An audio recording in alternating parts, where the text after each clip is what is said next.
In 2022, we experienced one of our worst flash flood disasters, and that was the worst in over a decade. I think the last time we had such a flood was in 2012. But the sad part is that NIMET and the hydrological agencies had already issued warnings ahead, but somehow people don't pay attention to these warnings.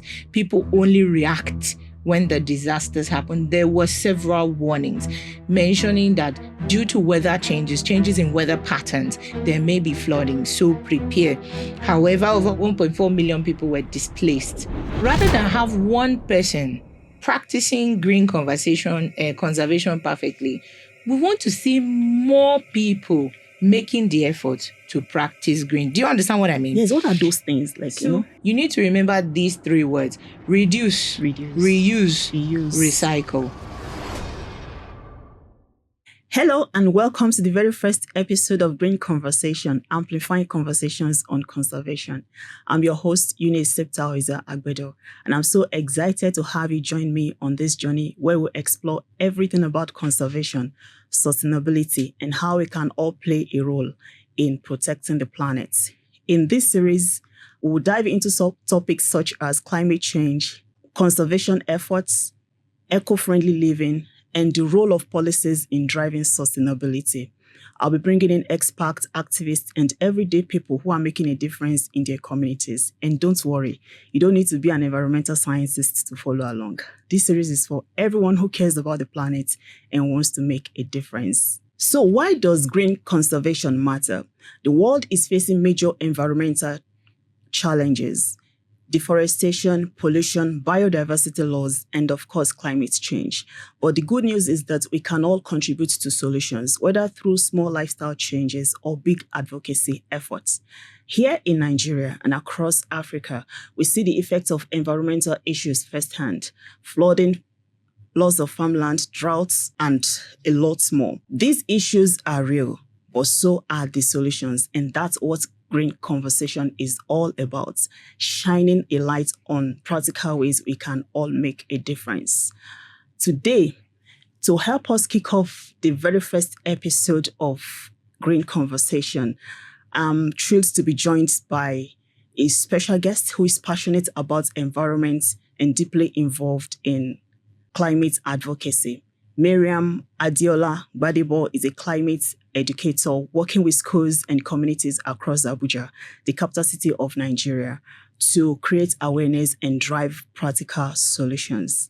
So Mariam is here today to help us understand the basics of climate change, what it means for us here in Africa, and how we can all begin to live more sustainably. Welcome to Green Conversation, Mariam. Thank you very much. We're so glad to have you. Thank you very much, Eunice. It's a privilege to be here, and I'm excited to get the conversation going. Oh, great.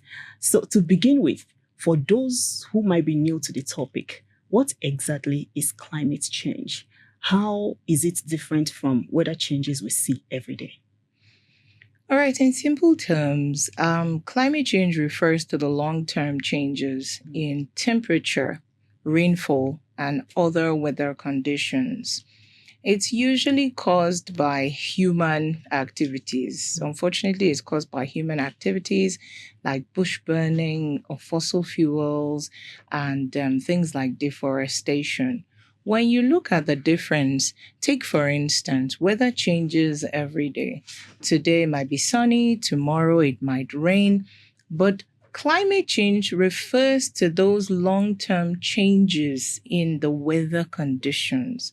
For instance, if Abuja now begins to experience longer periods of hot weather, when you start having extremely hot weather over long periods of time consistently, or you start having dry spells of dry seasons, no rainfall, or flash floods, when you start seeing those weather patterns exhibiting their extremities, that's when we can start talking about climate change. So it refers to the long-term changes in the temperature, rainfall, and other weather conditions. Long-term changes, that's the word, the keyword. Yes. Long-term changes in the weather condition. Exactly. Oh, wow. So, let's bring it down to Africa.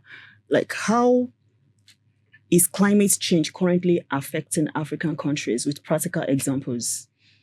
Well, Africa has seen quite a number of changes. In fact, Africa is one continent that's very vulnerable to climate change with things like flash flooding, deforestation, especially drought and famine. It affects us across board.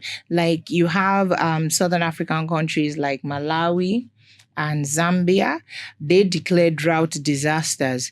They declared drought disasters in 2024 as a result of severe weather changes in the weather patterns. And of course, you had countries like Malawi, where 44% of the nation's crops, specifically corn crop, was actually affected. And that required them to seek funding of about 200 million in international aid. You have other countries like South Sudan in August 2024 or thereabout. They were severely affected by floods. Flash flood. This is just talking about the African continent. They were severely impacted by floods, which affected over 700,000 people, about 735,000 people, and over 65,000 people were displaced as a result of these floods. Now, when we talk about numbers, it's easy to talk about numbers, but if you look at yourself as one individual in one house, imagine rain so severe and flooding so severe that you're pushed out of your home. Can you imagine yourself at this point being run out of your home as a result of rain? Extreme rain. So in places like South Sudan, you had over 65,000 people who had to suffer displacement as a result of flash floods and then even overflowing of Lake Victoria. I'm sure we all remember the overflowing of Labdo Dam. Some of us remember the overflowing of Labdo Dam. There were other countries like Somalia, Central Africa, the Horn of Africa, Somalia, DRC, Congo, DRC. They were all affected by extreme weather patterns between 2022 and 2025. Now, if you want to bring it back home to Nigeria, between 2022 and 2025, we've witnessed several devastating disasters. In 2022, we experienced one of our worst flash flood disasters, and that was the worst in over a decade. I think the last time we had such a flood was in 2012. But the sad part is that NIMET and the hydrological agencies had already issued warnings ahead, but somehow people don't pay attention to these warnings. People only react when the disasters happen. There were several warnings mentioning that due to weather changes in weather patterns, there may be flooding, so prepare. However, over 1.4 million people were displaced as a result of this flash flooding. And this affected 33 out of the 36 states in Nigeria. That was in 2022. And I'm sure we all remember the case of Borno most recently. Yes. Even if we don't remember these previous cases, we all remember the case of Borno, where there were so many internally displaced people. If you see the pictures, you can understand the extremities. When the weather turns on the people because the people were not carrying out the appropriate activities.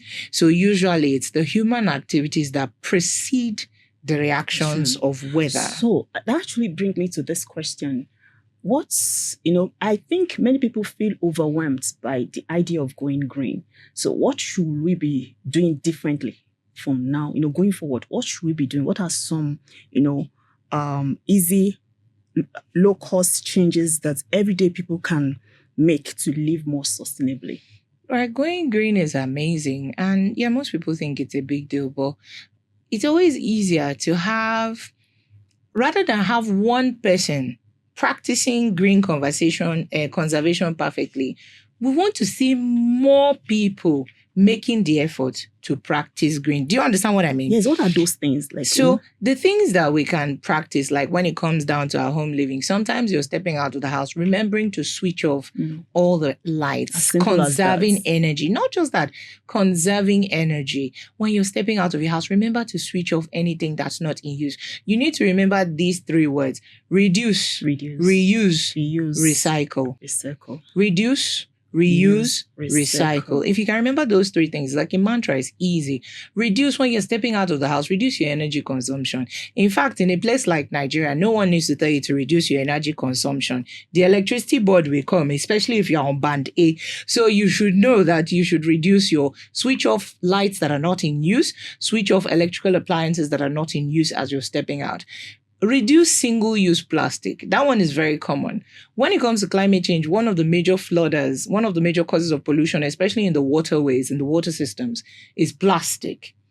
Reduce single-use plastic. So a lot of us fall victim to, you want to buy a bottle of water, plastic water, and drink, and immediately you finish, you trash it. You want to buy, some people take sachet water. When you're done, you trash the nylon. All these things become waste. They contribute to issues that cause climate change in the long term, because those become pollutants in the long term. And I do believe it takes plastic about 500 years to decompose. So for every plastic that you dispose carelessly, you're contributing to the problem. So one thing that people can practice is try to reuse bottles. Get yourself a reusable bottle. That bottle you can eat. If you're one of those people that likes to have tea or coffee, get yourself a flask, one of those portable flasks, or a Stanley Cup. I mean, Stanley Cup is fashionable, but if you're not about the fashion, get yourself a reusable flask. And if you're big on water, by the way, everyone needs to drink a minimum of 2 to 3 liters a day. So get yourself a 3-liter reusable plastic and ensure that you refill in your organization. These are just few ways. There are so many ways that you can stop. Reduce bush burning. Try composting for trash. And then when it comes to your house waste, one thing you can do is try to separate your waste. That's for sustainable conservation. Anything that comes from food products, like you cook your rice, your eba, your leftover food items, those things can be buried. They are biodegradable.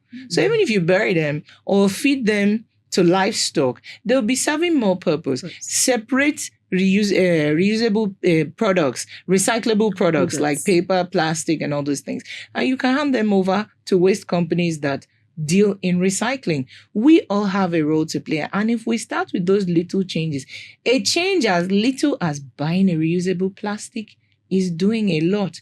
You would be one less person that's contributing to the plastic pollution problem. Thank you so much. Reduce, reuse, and recycle. Wow. Yes. So in your experience, are there any cultural or traditional practices in African communities that already promotes sustainability, even if they are not labeled as such?